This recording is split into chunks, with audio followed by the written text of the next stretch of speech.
What's going on, guys? This is your man, Real Deal, Steele, coming to you live on a Monday.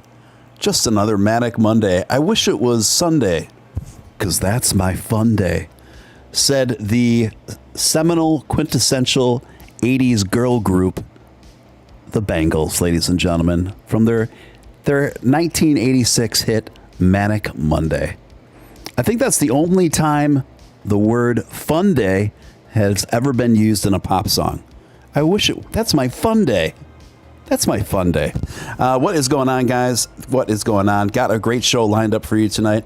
Some real interesting stuff that we're going to get into tonight. So just settle on in, whether it's a cocktail or some tea or whatever your preference is. We are going to do it to it. I love it. We got Zombie Doge Army. We've got Abstractus Artemis. We got Donnie DeVille. Welcome back, Donnie. Haven't seen you in a bit. Slay Blaze, Erectile Reptile. Hump Deezy. TJ Braymiller. Who else we got here? We got Crypto Tank Girl. Josh Randell disavows. Everybody bang stunned tonight. And I even thought I saw Crypto Batman lurking around in here. So we are going to have a good time tonight. Rock and roll music's going to play all night. And guys, I have a massive, huge announcement for you guys tonight. So stay tuned for that. I'll be getting into that shortly. Don't worry, I won't wait. I won't make you wait till the very end of the episode. But I will make you wait just a little bit. And it is massive. It is massive. Sinu Garcia, good to see you. Albert Stein, good to see you. Scott Herforth in the Hizza. Quad Galaxy, Crypto Tank Girl. Guys, if you could take a moment to smash that like button. I want you to smash that like button like you'd smash your childhood celebrity crush. It just takes a moment of your time. Doesn't cost you a dime. And it really helps out a lot. If you're brand new here, you are watching Steven Steele Live. I am Steven Steele. We have an awesome community here. An eccentric, a fun, an awesome community. Why wouldn't you want to be a part of it? So hit that subscribe button. Hit all on that notification bell. And if you've already subscribed, hit all on that notification bell. It's simple, folks. Also, if you feel compelled to super chat anytime throughout this episode, that's hugely appreciated for all the time and efforts put in. Feel free to ask myself or my esteemed co-host this evening whatever questions or make whatever comments you'd like within some reason, guys. And we'll do our best to field those to the best of our ability, rather. At this time, I would like to bring on a man that needs very little to no introduction in these parts. It's the man, the myth, the Charles Atlas of Doge. Nick Balls. Nick, how you doing, man? Hey, pretty good, Steven. I'm doing all right on today, Monday. Today is Monday. Yes, it's kind of blending together for you right now, isn't it? Yeah, it really is. But yeah, doing pretty good for a Monday. Right on.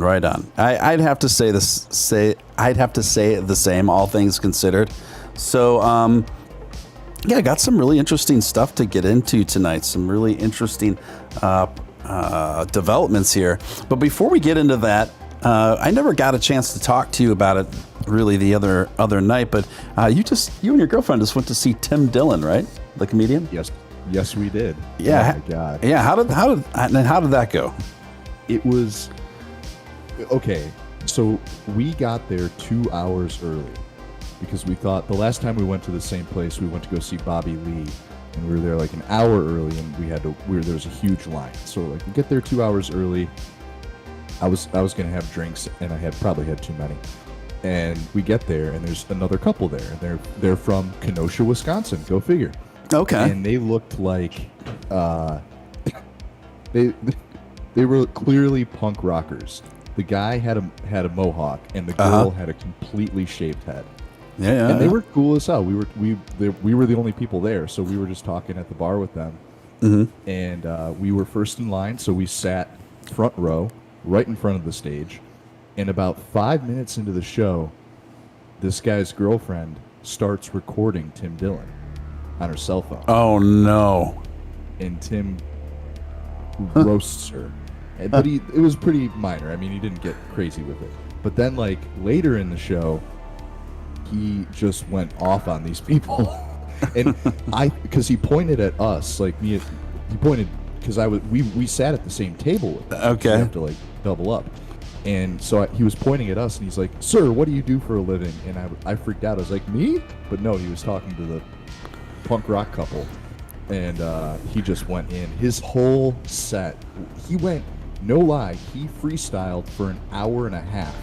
It was insane. It was one of the craziest comedy sets I've ever seen in my life.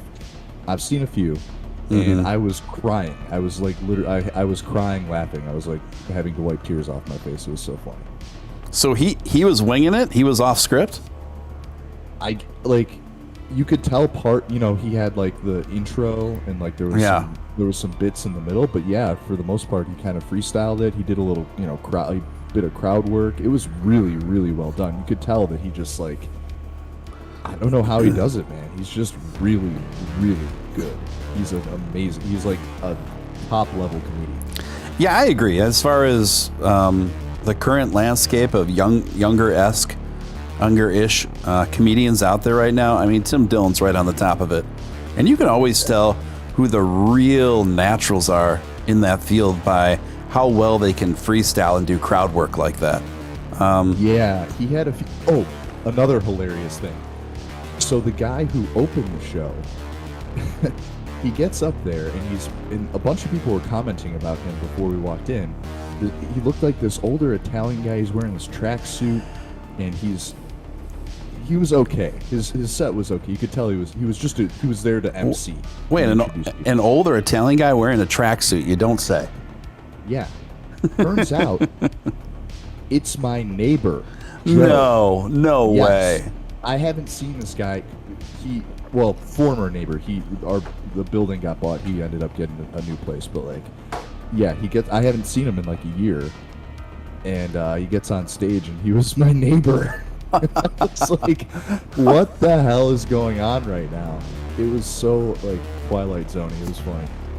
So your neighbor Joe ended up being the opening act for Tim Dillon. Yeah.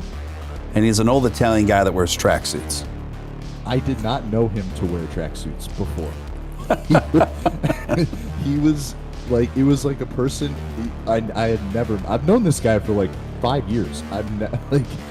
He was a complete, and I knew that he was doing stand-up comedy, which I thought already was super, super weird, because he's like a really uptight kind of guy. It was so strange. Right. It was so strange. Wow. How did he do? Not great.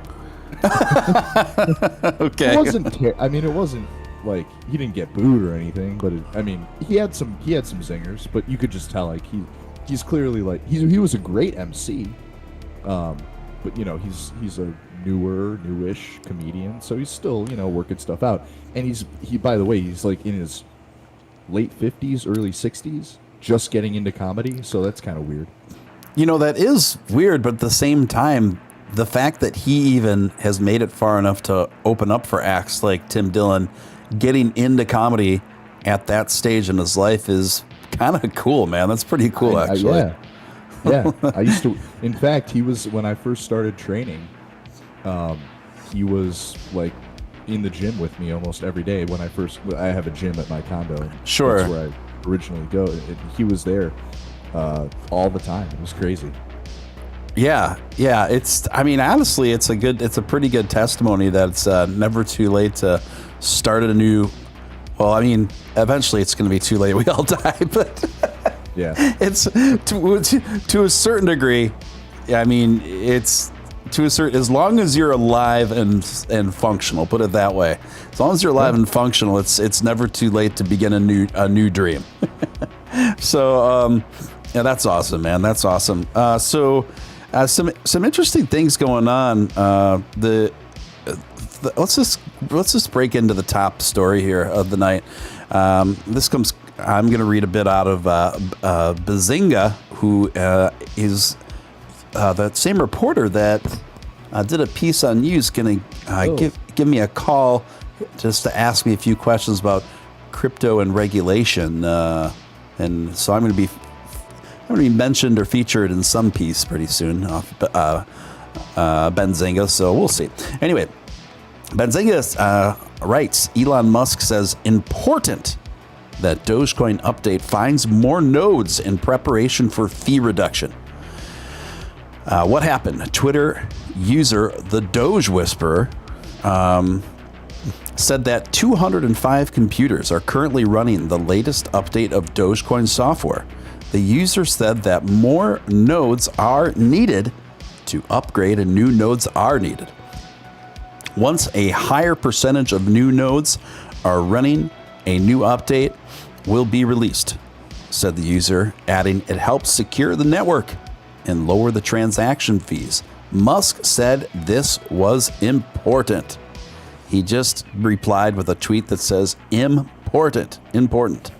Dogecoin developers over the weekend made a similar appeal for wider adoption of the 1.14.4 Doge Core upgrade, saying it would enable the upcoming fee reduction and improve the synchronization speed. In June, Musk said that it was important to support the Dogecoin fee reduction. At the time, he was reacting to a proposal by Doge developer Ross Nickel. Doge co-creator Billy Marcus noted this month that the adoption of the latest Doge upgrade would not happen immediately.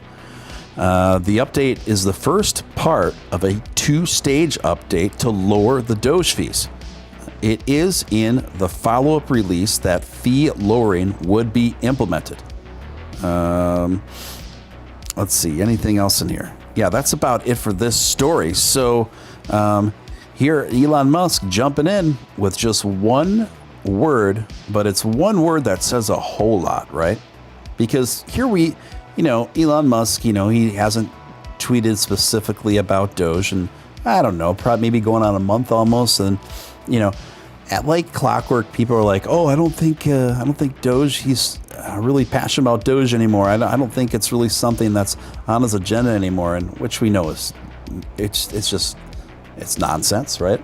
So then here Elon comes in with one big, giant, epic word that says important. What does that also say? It means Dogecoin is still important to him. You guys, he's been interacting with Dogecoin developers for nearly 4 years. 4 years. He knows what he's doing. His relationship with Dogecoin spans back at least 4 years he's had his eye on this project. So the idea that if Elon doesn't tweet about it for a few weeks, that all of a sudden it's not important to him is ridiculous. And here we have confirmation again that it's still something that he has very, very big plans for. Nick, your thoughts? Yeah, clearly. And it's funny because people freak out, oh, Elon hasn't tweeted about Dogecoin in so long, he's forgotten about it or whatever.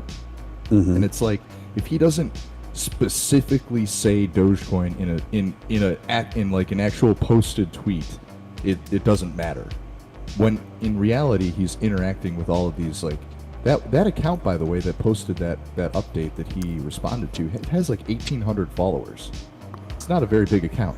So like, yeah, I mean, he clearly is paying attention. And why would he interact with something like, for example, the core update, which is so important, by the way. I've updated my Dogecoin cores to 1.14. Please, everybody out there, if you're listening, update your cores to 1.14. It's important to him. And remember, a few months back, he outlined what he wanted from Dogecoin to like fully adopt it. And one of the first things was fee reduction. And I think he wanted like about 100 or 1,000x decrease in fee, which, by the way, the fee right now is 27 cents to send Doge, which is some of the cheapest fees in all of crypto, right, at the moment. Right. So it already has an extremely low fee. It's going to have almost no fee after the fee reduction code is implemented, which will be on the next update, by the way. We just need a majority of the nodes to be updated to be able to push that update. So yeah, I mean, clearly he's still supporting it. I found a hilarious story, and I don't know if you were gonna cover this or not, but he posted earlier a picture that said everything is under control. Control, yeah. Situation. I'm sorry. Situation is under control. The situation, yeah. Very literal. Yeah.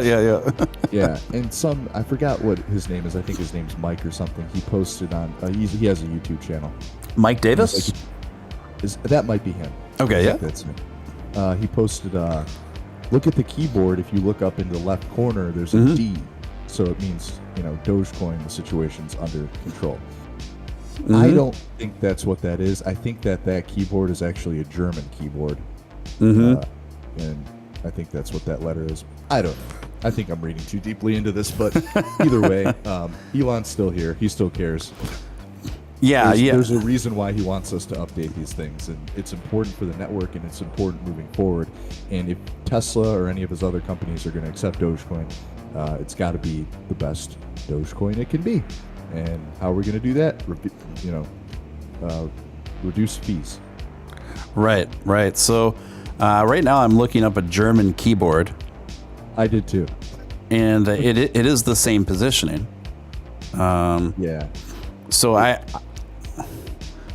pretty sure it's a German keyboard, and I think it's the letter P in German.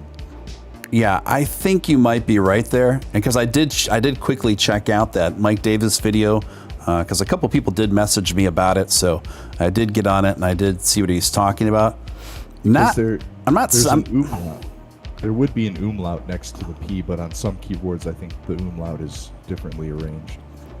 Well, there's definitely going to be some of that on the U and the O, and yeah. So I think it's a greater probability that it's just a German keyboard rather than some extra secret message.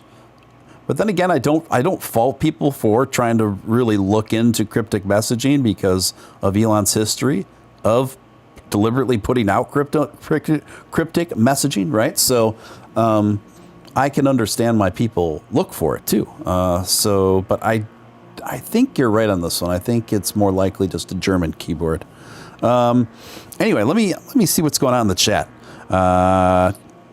Hello, Real Deal, Steven Steele. What's up, Wildin' Out? Haven't seen you in the chat in a bit. Good to see you back. Let's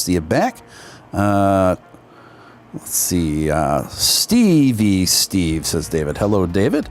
Sammy says, very easy to set up. Just need about 60 gigabytes of space. And Reddit Dogecoin Twitter account has shared a video tutorial for anyone who is confused on how to get started. Thank you for that, Sammy. That's helpful information. For those of you out there, by the way, I don't imagine there's many of this in the chat, but for all the other fellow Dogecoin millionaires, the update to 1.14 is extremely quick. Once you update it, I run updates every day now. Yes. And sometimes it would take a few minutes or whatever, which wasn't the biggest deal in the world. But now it is like you open the wallet and boom, it's like 2 seconds and it's updated. So if your wallet is heavy and you've got a lot of got a lot of coins in there, it does go by a lot faster with the update. Let's see. Someone else asking, Nurse Terry Reed, Stephen, are you running a node? I've got nodes in different area codes. Put it that way. And getting back here, let's just extrapolate a little bit more on what this update means performance-wise, and how this stacks up against the rest of the most popular cryptocurrencies. So here we already have a cryptocurrency without its latest update is already extraordinarily fast and cheap comparatively, anyway, to Bitcoin or Ethereum and many others. So Nick, this new update is only going to hasten the speed of it already speedy Dogecoin transactions times, right? Yeah, I mean, that's the end goal, is faster transactions. I believe that is like the final piece. I don't think faster transactions will come with the next update. It could. They might be working on that.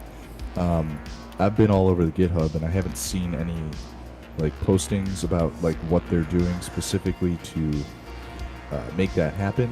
Yeah, that is the most complicated piece of this entire puzzle. But easiest piece of the whole puzzle is the fee reduction, which is done.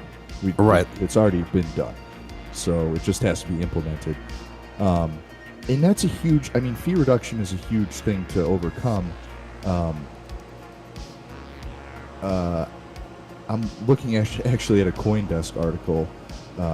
This was posted this year, but I think they're taking data from 2017.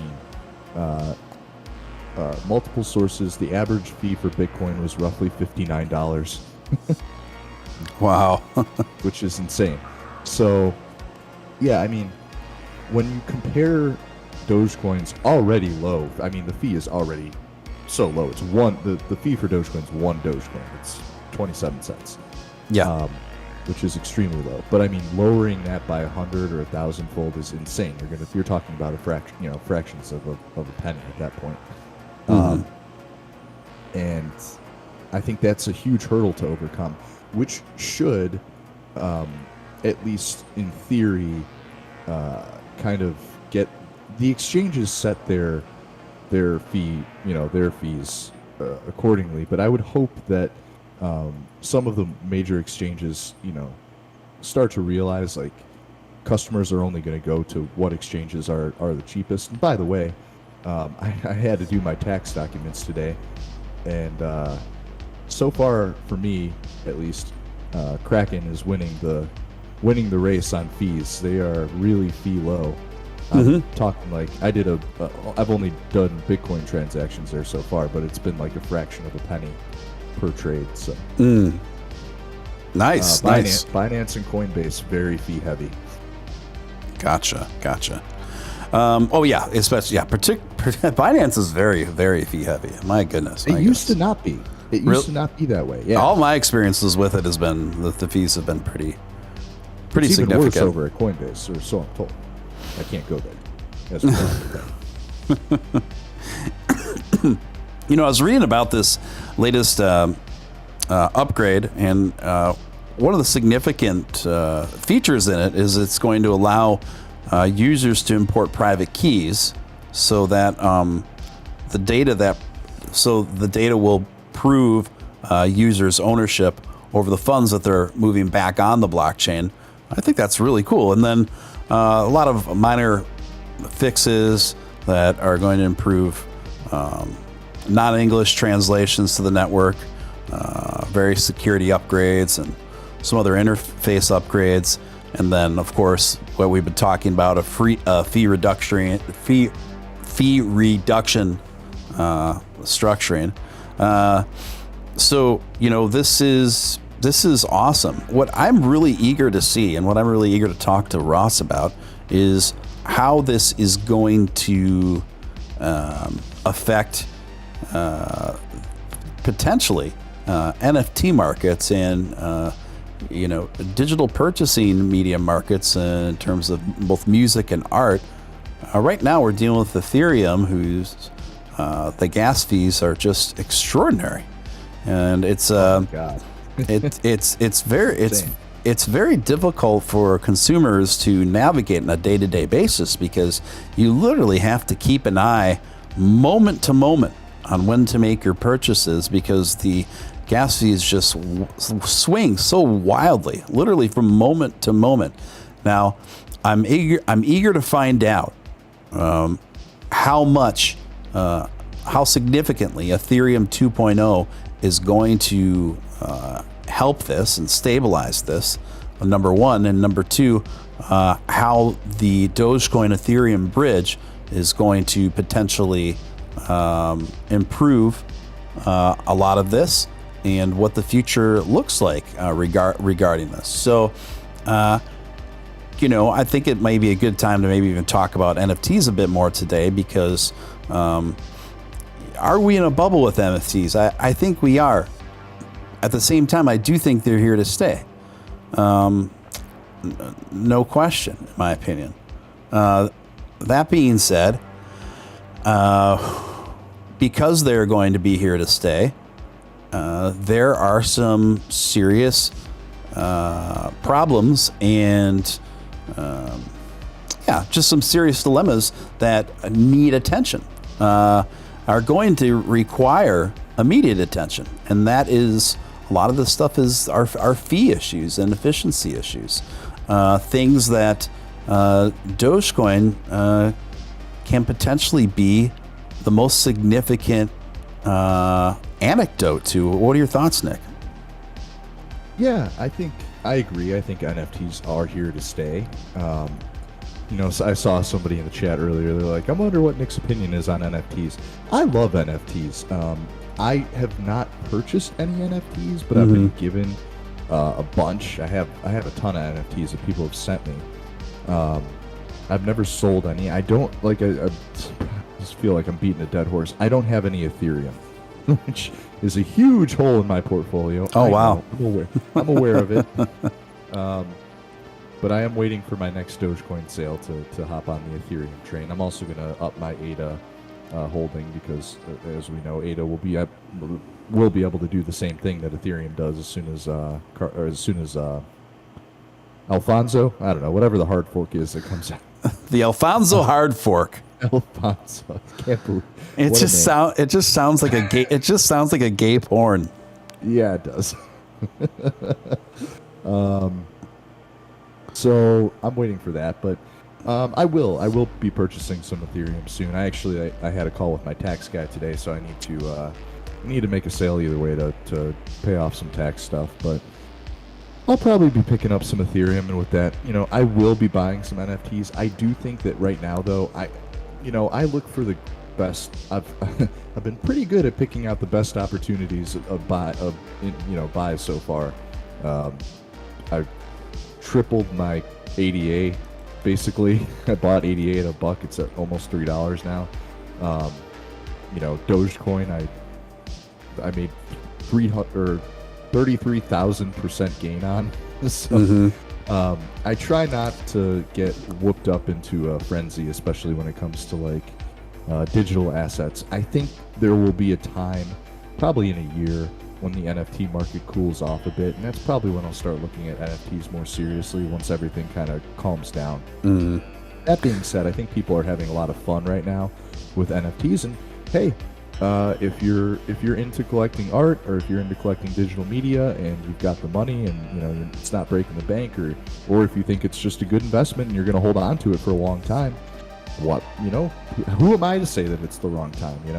I think everybody's out there to just buy and sell what they like, and I think that's the greatest thing about NFTs. It's just art. Yeah, that's the thing. When I hear, I think you raise a really good point there. I'm very trepidatious to put any strong opinions one way or the other on NFTs for that reason, because art is a very subjective medium, right? Yeah. So for anybody to come in and just say, "Oh, this is all a scam. This is all ridiculous." Well, I can understand that. I mean, listen, I, as somebody who's, collected impressionist oil paintings for over the years, and a passion of mine that's never going away. Okay. And the accumulation and selling of those kind of paintings. I love traditional physical art. Okay. And someone asked me, what my opinion on this stuff was yesterday off the air, as someone who's a vintage art collector of sorts. I don't see this as like an ultimatum. I think NFTs, they add like just an extra a layer of dimension of how we perceive art and how we own it. It's like, I like NFTs for like different reasons that I like my oil paintings. You know what I mean? Go ahead. You're aware, you're familiar with Beeple, correct? Yes, of course. Yeah. Okay. So I think one of the things that he did that really, I think he really revolutionized the NFT space by doing one simple thing. And by the way, guys, I went to art school. Mm-hmm. Right? I used to recreate, like old world Italian paintings. I used to repaint Caravaggio's and stuff for churches and whatnot. Yeah. So I've been around art my whole life. I've been an oil painter since I was 4 years old.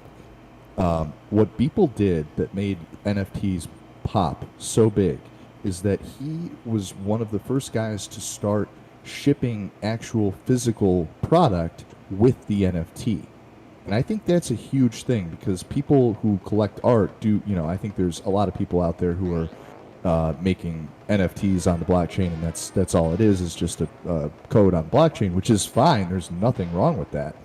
But I think serious art collectors want a physical representation of something. It doesn't have to be the original, or it doesn't have to be, it could be for Beeple. I think he did a lot of prints and whatnot, which is cool too, because that's a low cost, cheap thing to do, but it gives the buyer some sort of physical thing to have.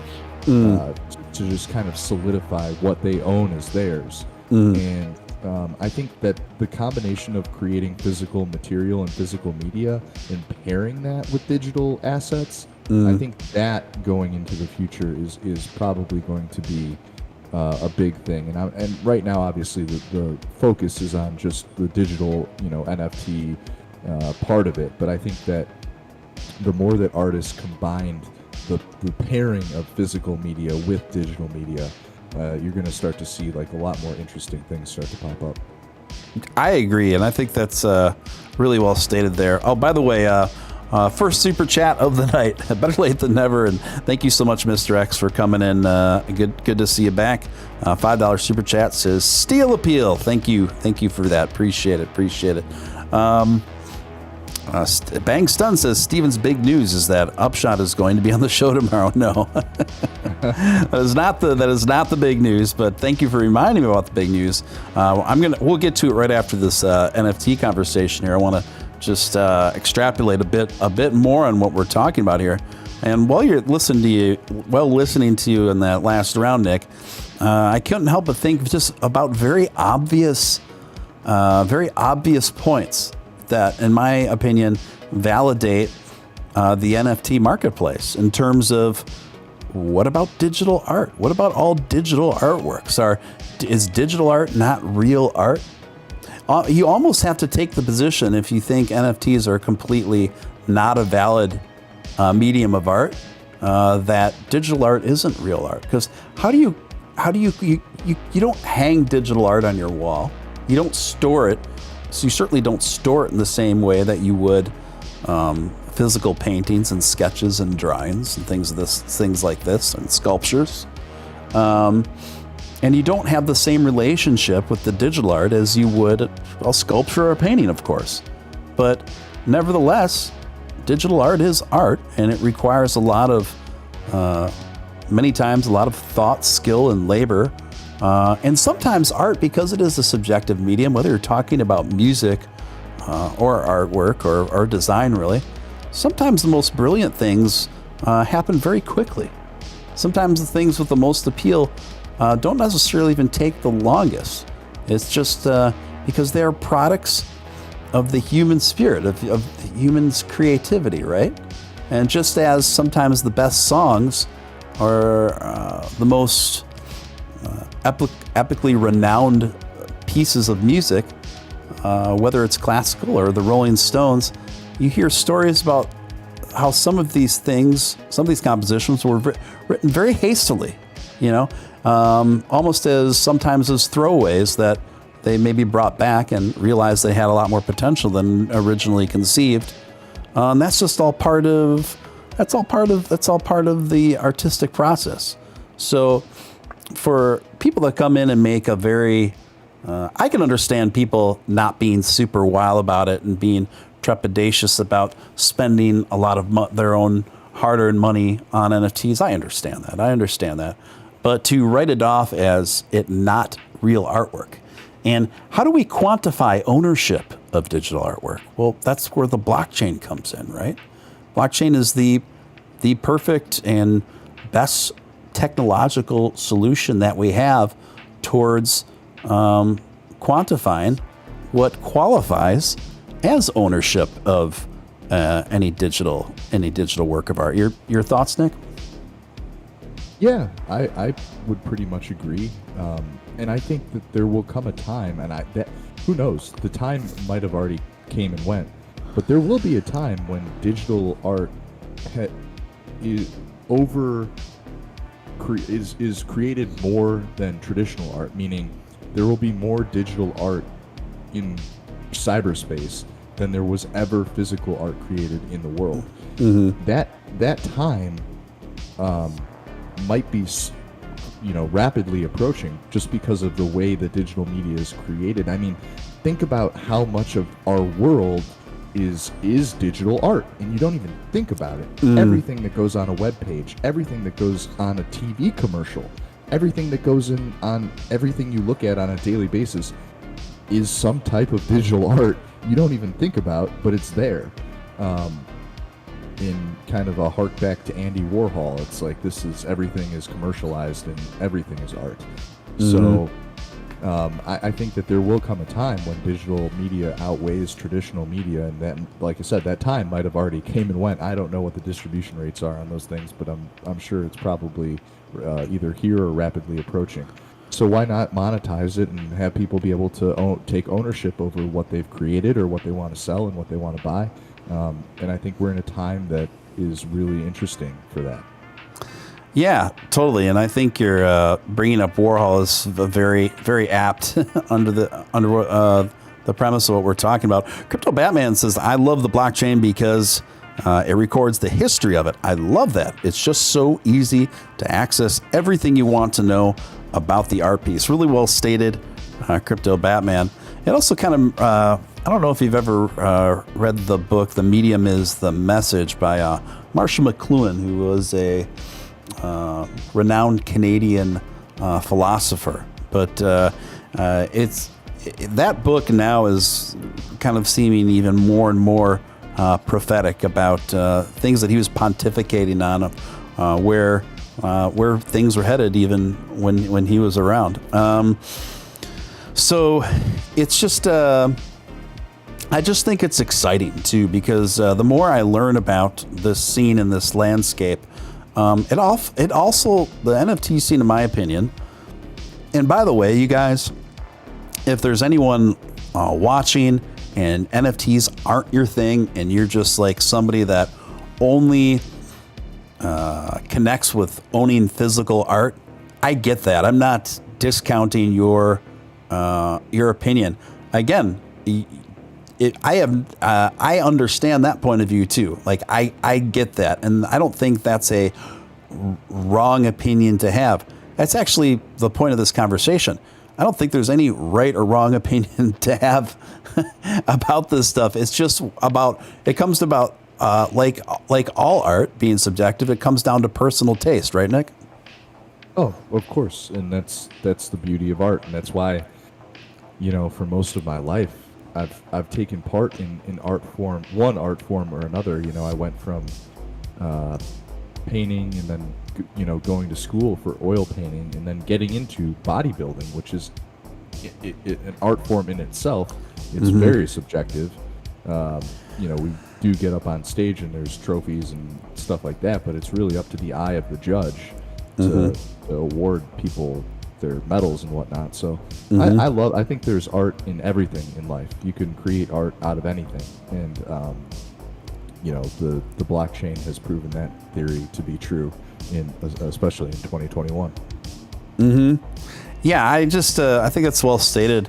And what I'm liking about the emergence of NFTs is it just offers people alternatives, right? I've just, as someone that's been an art collector for a fair chunk of my life, just really getting into NFTs now and really learning a lot more about it. It just offers like an added cool, futuristic angle and relationship with artwork that I haven't had before, right?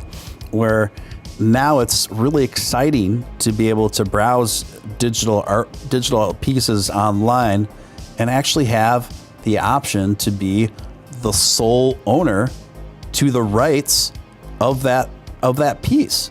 And before blockchain, we just didn't have the means to really be able to unequivocally solidify that process. And now that we do have that, I just think it's very inspiring. I think it's very empowering for just everyday consumers as well. And I think that's why you're seeing just a lot of, and it's also convenient in the sense that you don't have to worry about shipping and the physicality, logistics of it. That's cool.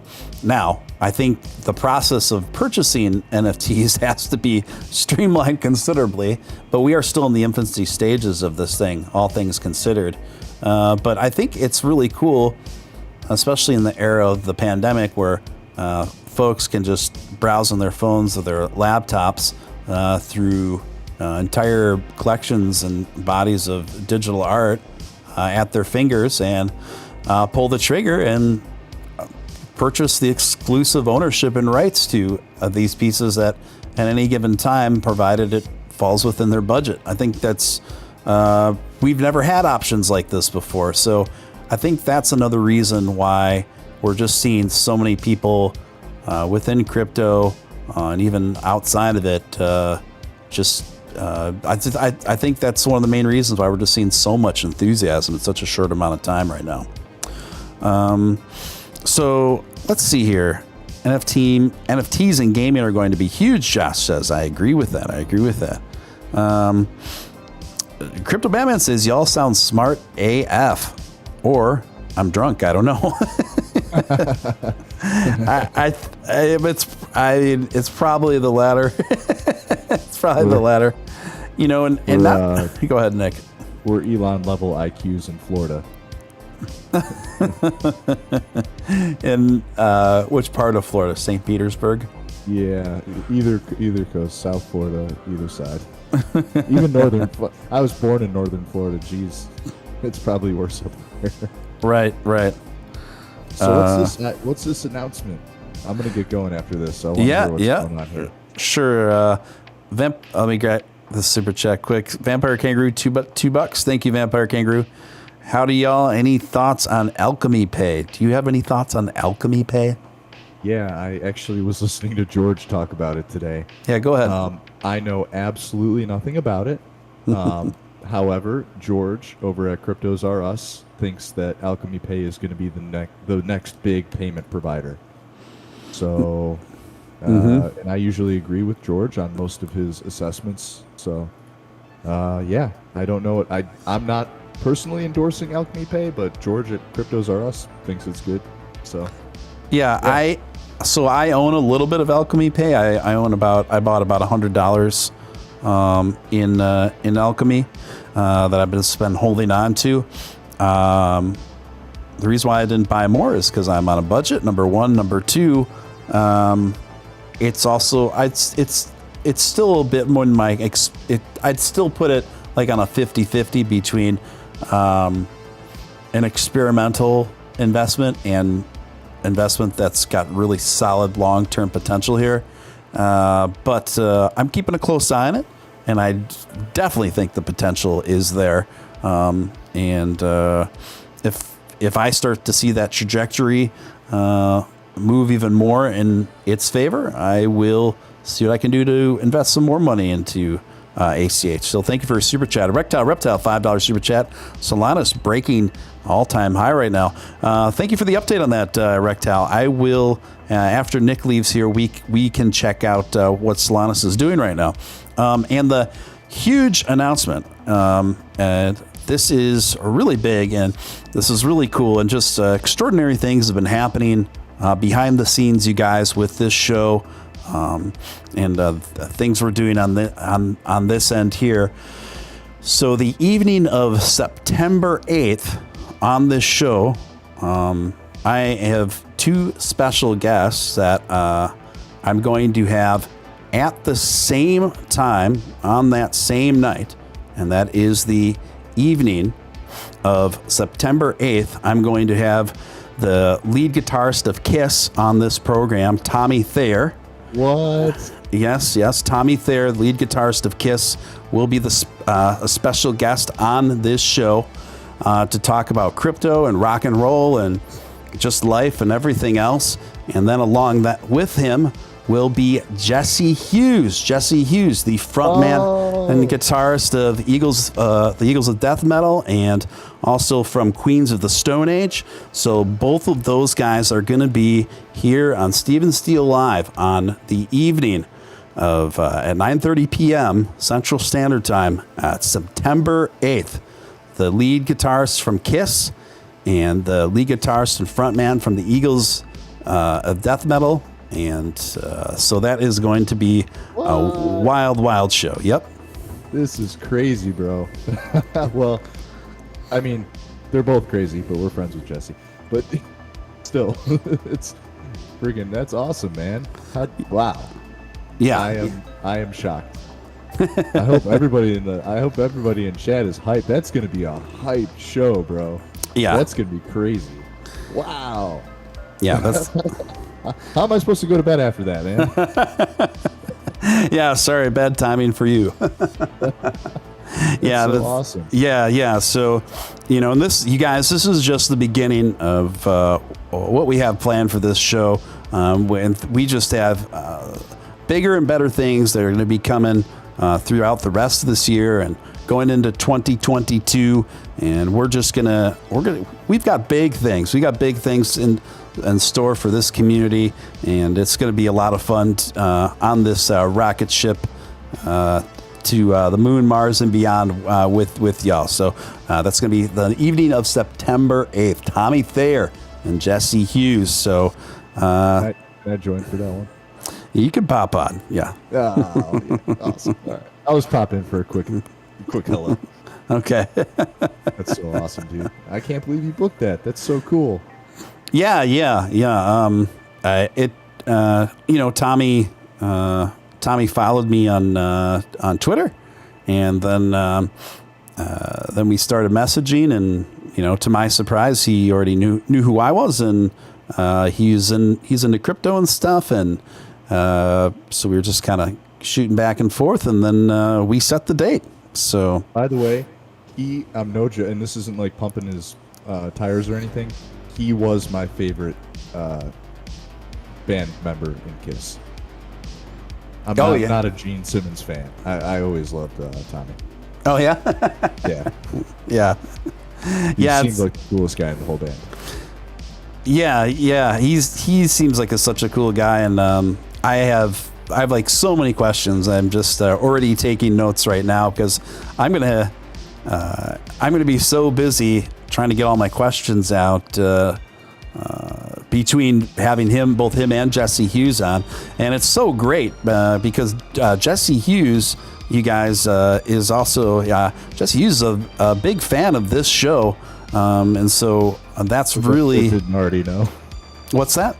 For those that didn't already know. Yeah, and so that's it's just incredible the way the world works sometimes. That's the power of crypto, I guess, right, and the internet. Some super chats coming through here. MD Hewitt, $2. Thanks for holding this down in the crypto game. Thank you, MD Hewitt, and good to see you back in the mix, my friend. It's been a bit. Sliding Edge coming through with a $5 super chat. 100% gotta ask Lee Guitars from Kiss how he feels about Gene Simmons declaring himself your Doge god. Okay, well, I'll keep it on the roster there. Thank you, Sliding Edge. Josh Randell disavows. Thank you for the generous $20 super chat. Appreciate that, Josh. Steel Army is in its infant stages. Things are going to get carried away quick. Brace yourselves. I like your optimism, but I am feeling a buzz in the air that way, guys. I really am. I'm feeling a buzz that we are on the precipice of just breaking wide open here, guys. And so it's gonna be great. And I honestly think that this is just the beginning of of other just fantastic, great things to come. Really. So. Feel free to spread the word. Carry me away, Steven, says Crypto Batman. I will carry you away just like Calgon bathing lotion, Crypto Batman. Literally posting about this on like all my socials right now. Oh, right on. Yeah, feel free. I'll have the artwork together soon for that. Sick. Cool, man. Well, I'm gonna run. I wanna hit the hay, but I'm now all sorts of jacked up about this. This is so cool. All right, Nick, I'll connect with you tomorrow, man. All right, sounds good, buddy. Have a good show. All right, very good. Nick Balls, everyone. If those of you who don't already follow Nick on Twitter, he's an easy guy to find. Just Nick in the way it's usually spelled, and BALLZ. And he'll pop right up. We're about to go plaid, says Zombie Doge Army. I agree. We are right on the precipice of going plaid. Josh says Jesse Hughes is one of my all-time favorite rockers. Seen Eagles at Death Metal 5 times. Funnest shows I've ever been to. Awesome, Josh. Yeah, they are great live. I saw them once back in the day. It was good times for sure. So, and then also, you guys, I have another announcement. Sadaf Jadrin is going to be my co-host tomorrow night, Tuesday night, and then I'm going to have her back. The lovely Sadaf is going to be back as my co-host on Thursday night this week as well. So we've got a great week ahead, and we're just getting started. So again, Sadaf Jadrin will be my co-hostess with the mostest tomorrow night on Tuesday, and then Thursday night at the same bat time, same bat channel. She'll be coming to us live from Sydney, Australia. Which Sydney, Australia in general has so much going on, and so we'll be eager to pick her brain about the ongoings over in her part of the world, and she always has some interesting thoughts to share regarding that. And then on Thursday night as well, I'm not only going to be flanked with one lovely lady, but another as well, and that is Catherine. You remember Catherine from before. She, those of you who've been listening to the show for quite some time, Katherine Brodsky. Katherine Brodsky will be back. And who is Katherine Brodsky? Katherine Brodsky is a brilliant journalist and independent thinker. She's written for anyone from Playboy to Esquire to Vulture to Variety Magazine, and she just has a really unique, refreshing perspective on things, in my opinion. And so is going to be the return of Katherine Brodsky along with Sadaf Jadrin, and then your esteemed host on Thursday night. So that's going to be an awesome show. Looking forward to that. And then I got other guests that I'm talking to right now that I'm in the middle of confirming. And so you guys, there's just a lot coming down the pike, and just really excited to keep growing this thing and just having fun all the way. Absolutely. Scott says Steele Army is strong tonight. Can you dig it? Steven Steele is chatting out hard as fuck right now.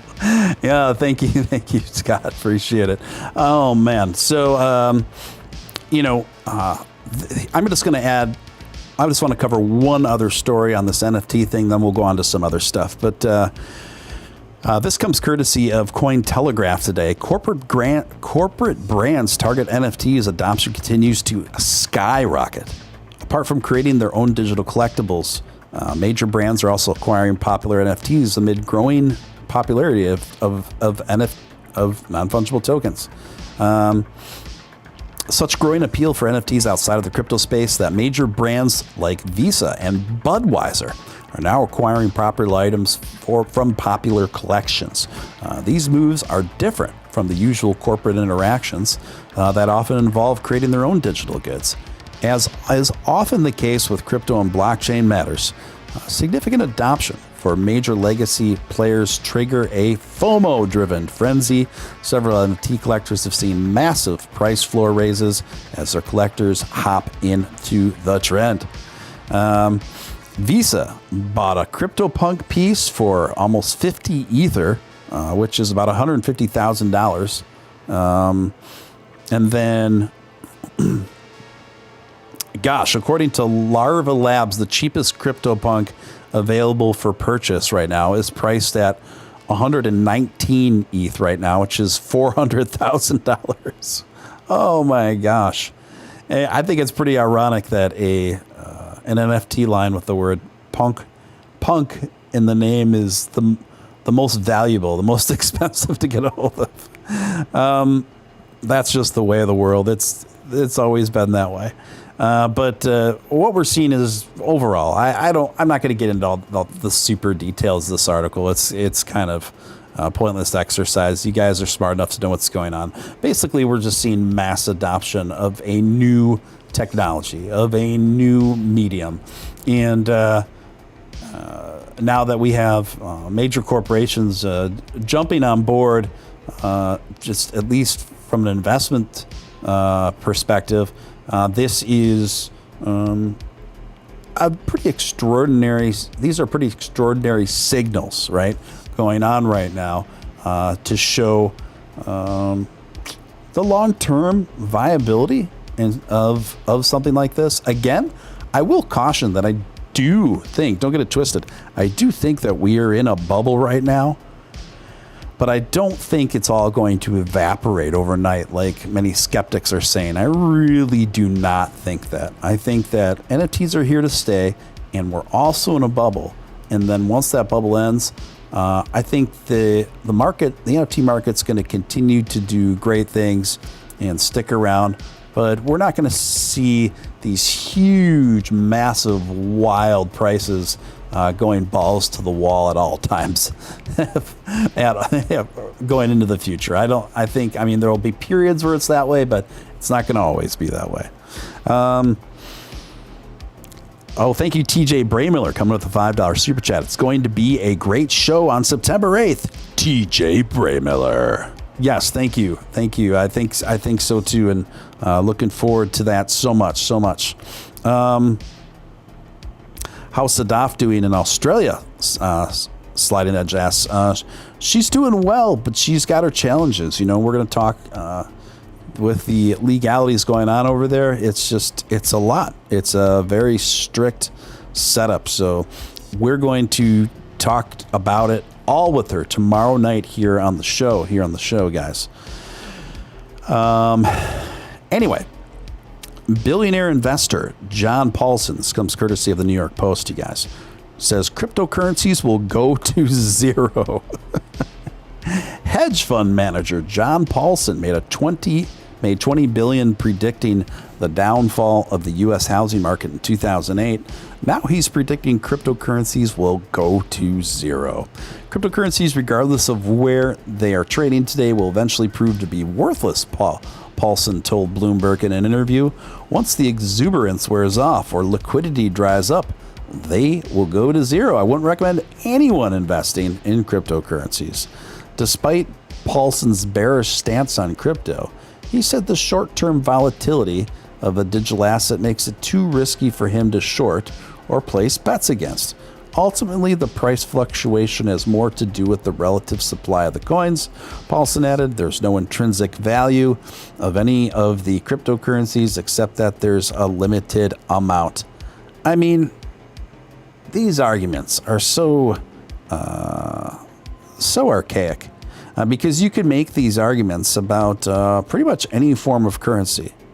And throughout the history of human evolution, what dictates a value is a large enough collection of people and societies deciding it's so.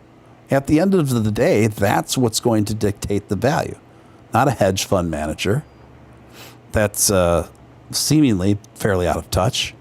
And he may have predicted the housing crisis of 2008, but just because he predicted a housing crisis in 2008 doesn't mean he's automatically qualified to be a good fortune teller when it comes to the future of currency in 2021. Okay, so and for him to just say a statement that says all cryptocurrency is going to zero, this is nonsense. This is so silly. Someone's getting on with their years and unfortunately isn't staying too well in touch. I mean, this guy makes Peter Schiff sound like a huge Doge fan by comparison. Anyway, it's also no coincidence that when you look at where all of Paulson's investments are tied up in and who all his allies are,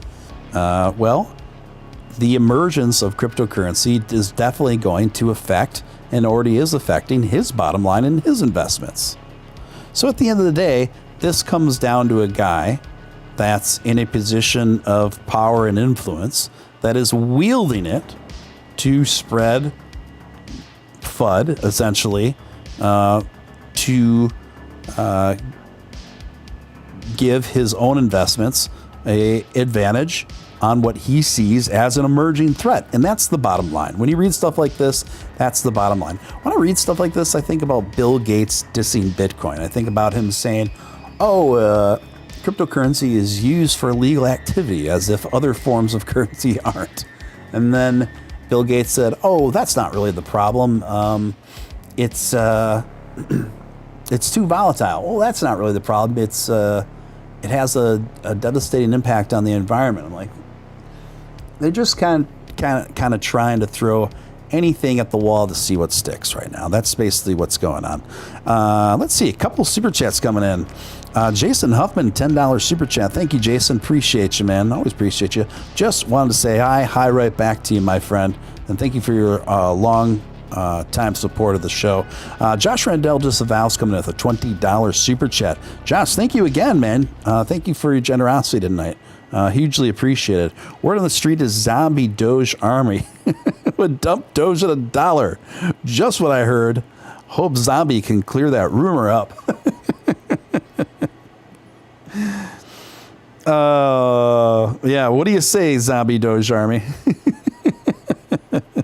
Zombie says, you be good in the chat or Josh Randell Disavows will show you his banhammer.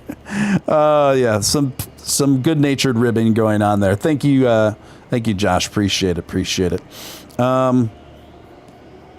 So anyway, okay, one more story. I wasn't lying. I didn't mean to lie about being done with NFTs because there's one other story I realized on my notes in relation to that I did want to cover. This again is courtesy of Benzinga. OpenSea, and those who don't know, OpenSea is the primary website platform where the purchasing and selling of NFTs takes place. OpenSea looks to expand team of 37 as weekly NFT sale. Now get this, you guys. This is just astronomical. This just goes to show the tidal wave that we're in the middle of right now. OpenSea looks to expand team of 37 as their weekly sales exceed $1 billion on the platform.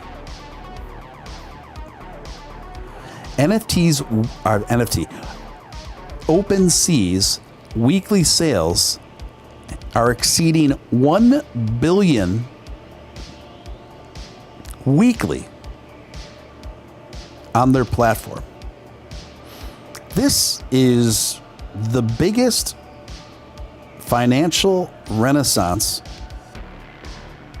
of interest that we've ever seen in the arts. 1 billion a week in purchasing? Wild. According to data from DAP Radar, the total value of smart contracts in OpenSea's marketplace stood at 450,000 Ethereum, or 1.44 billion over the past week, up 177% from the one that passed. In fact, the entire month of August, the platform generated almost 3 billion in trading volume, driven over 2 million transactions from close to 200,000 users. Meanwhile, the only 37 people employed at OpenSea have been handling 98% of all the NFT trading volume. That is not very many people to handle that kind of volume. My gosh. The pressing need for manpower at the NFT marketplace prompted OpenSea's head of product, Nate Chastain, to announce the platform was urgently looking to hire engineers and designers. I bet they are. The interview process involves some practical coding exercises related to hypothetical OpenSea functionality, but we don't want to over-index in interview skills and algorithm work. We evaluate candidates holistically, he said. That is wild. That I just can't believe the amounts of money that OpenSea is doing right now. It's honestly really hard for me even to wrap my head around that. Trucking All Day, good to hear from you, says, I heard VeChain is getting a pet animals NFTs on the VeChain. I heard something about that too.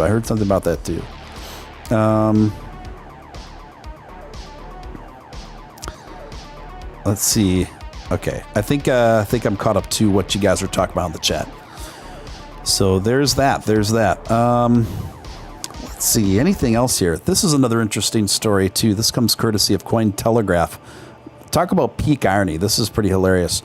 Ripple, that is XRP, guys. Ripple files motion. This is a really badass legal move here. Check this out.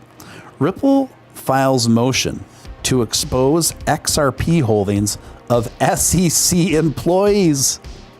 The court has recently given the U.S.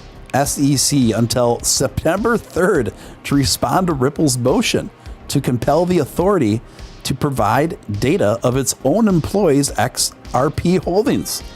Ripple has filed motion to compel the United States Securities and Exchange Commissions to disclose its internal cryptocurrency trading policies as part of an ongoing legal battle with the securities regulator, Jams. I'm a bit tired when I pronounce Jams. James Phelan, an attorney following the SEC's case against Ripple, shared a new motion document seeking to bring clarity to whether the SEC permitted its own employees to trade XRP, which as per the regulator's allegations is an unregistered security. Filed on Friday on behalf of several defendants, including Ripple Labs CEO Brad Garlinghouse, a Ripple executive chairman, Chris Larson. The motion asked the U.S. District Court for the Southern District of New York to compel the SEC to produce data on its trading policies for governing digital assets.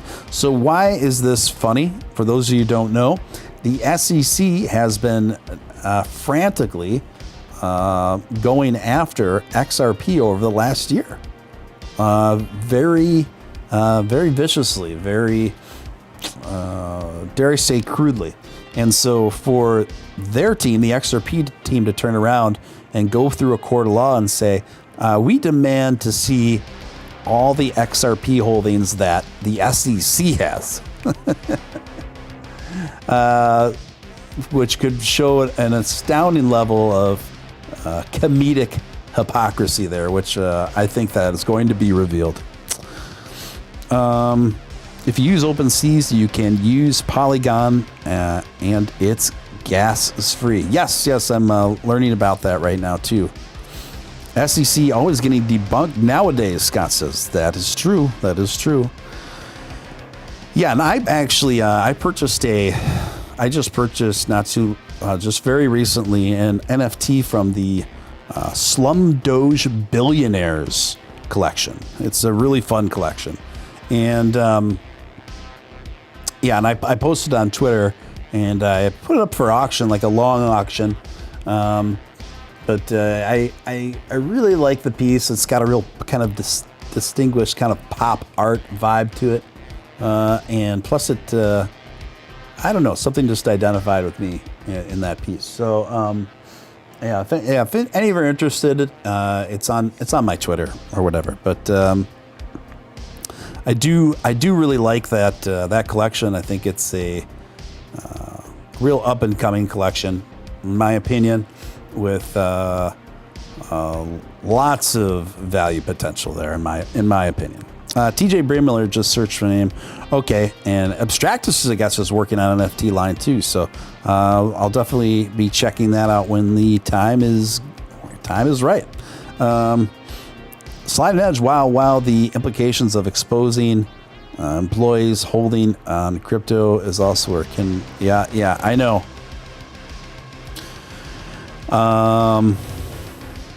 Let's see. What's the next story here? Next story.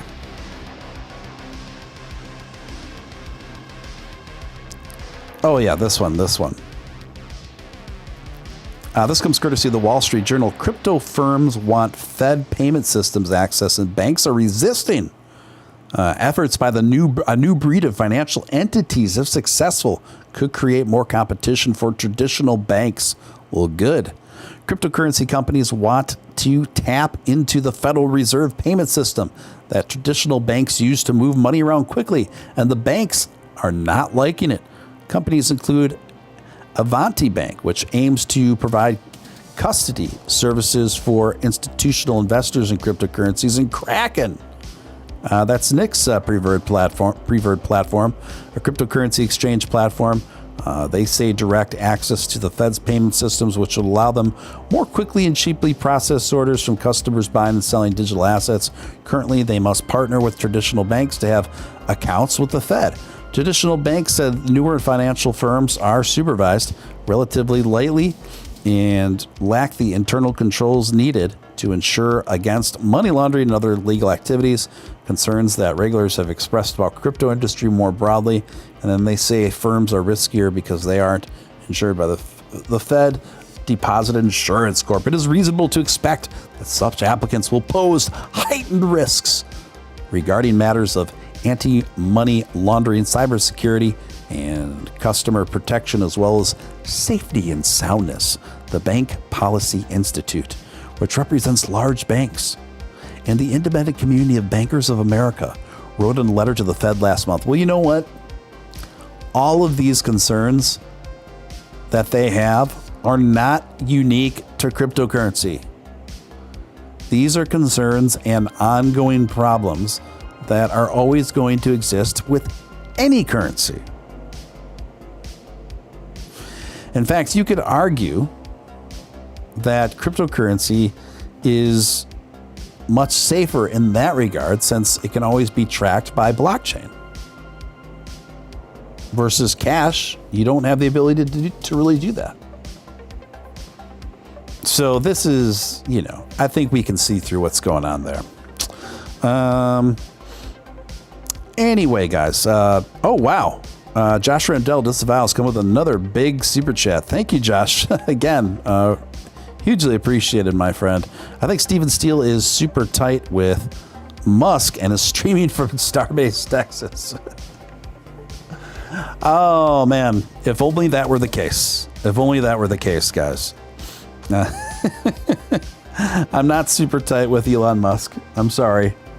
But who knows? I may be streaming live right now from Starbase, Texas. That's right. That's right.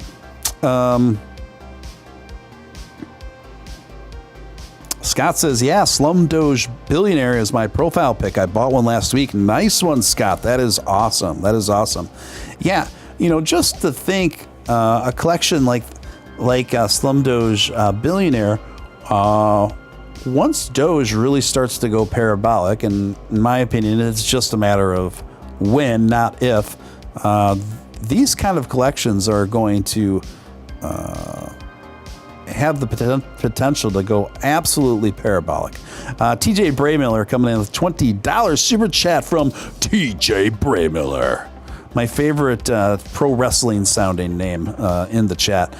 We won't tell anyone, Stephen. Thank you so much. Thank you. Well, now that I know my secret's safe with you guys. Texas. Oh, man. I love it. I love it. Let's see here. Let me go back to my notes since I know I'm overlooking some story here. Oh, this is cool. So this was covered by Bitcoinist.com today. Mark Cuban pushes Dogecoin payments with new incentives. Not that this is new news, but it's notable that it's still making the news. It's great, and it's a good reminder of something that I wanted to bring up tonight is this. I'll read just a paragraph or two first. Dogecoin payments remain a major part of the Dallas Mavs payment option.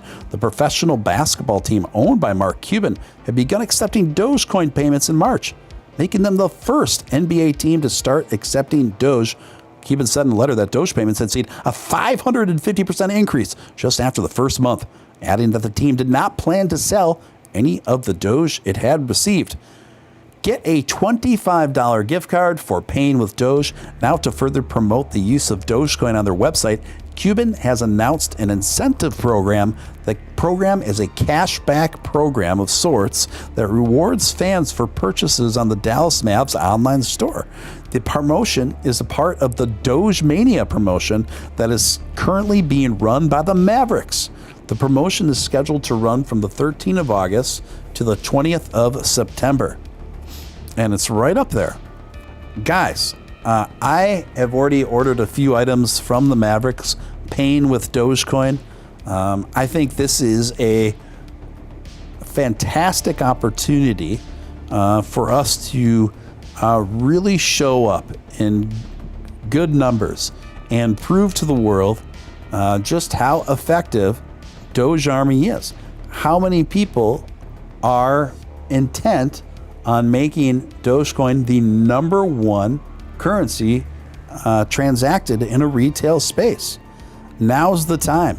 If you haven't gone to the Mavs shop and you're in Canada or in the United States, order something. Pay with Dogecoin. Okay?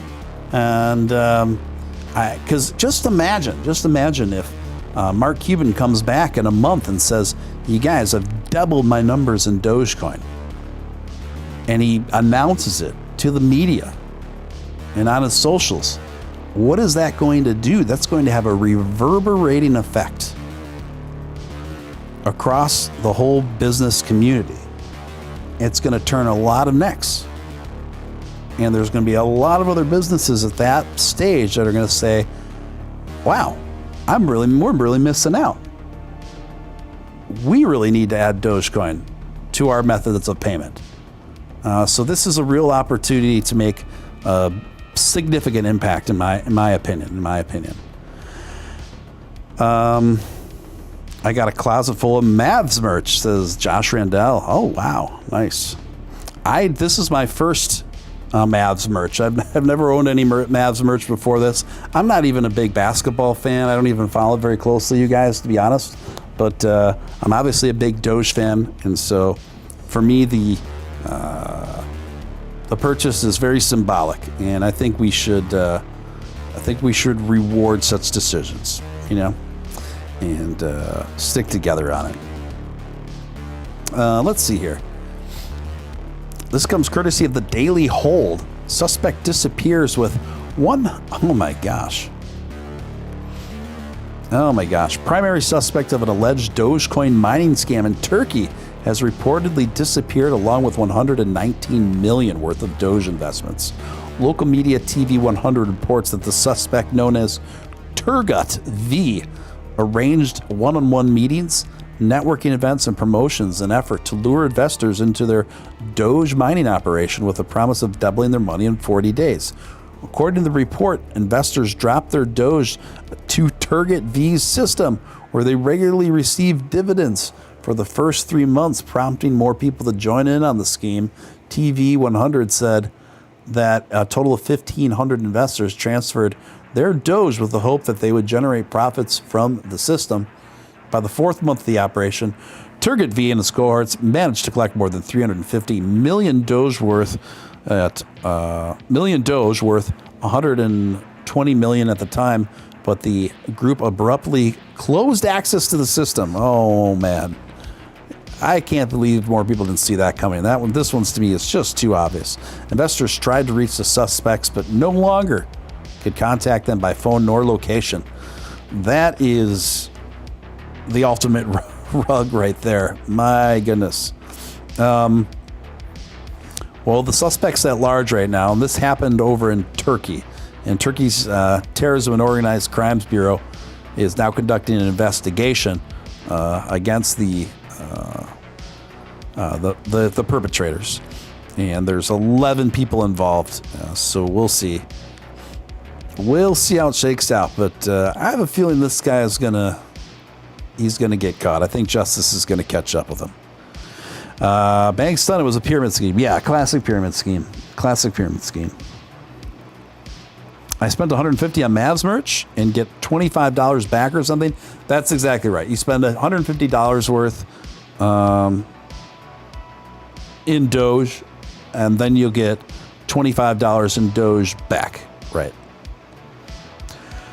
You got it right, Bangstun.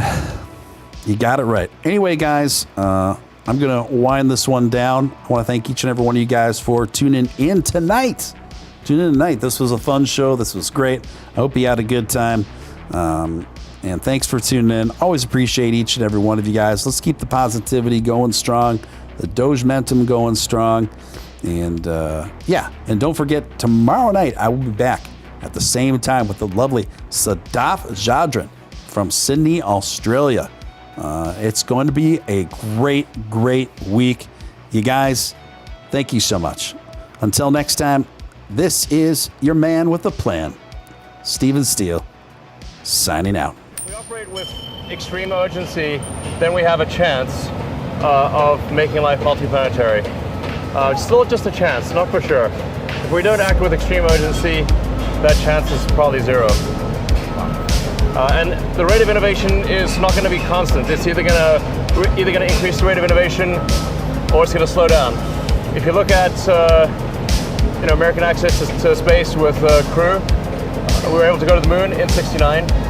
Then with the space shuttle, we could only go to low Earth orbit. And the space shuttle retired, and then for almost a decade, there was no America had no access to space for its people. So this is a pretty bad trend. It's trending to zero. Right. We need a very strong trend in the other direction in order to have any chance whatsoever of making life multiplanetary. Yep. So that's the reason for the extreme sense of urgency.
really build the technologies necessary to make life multiplanetary.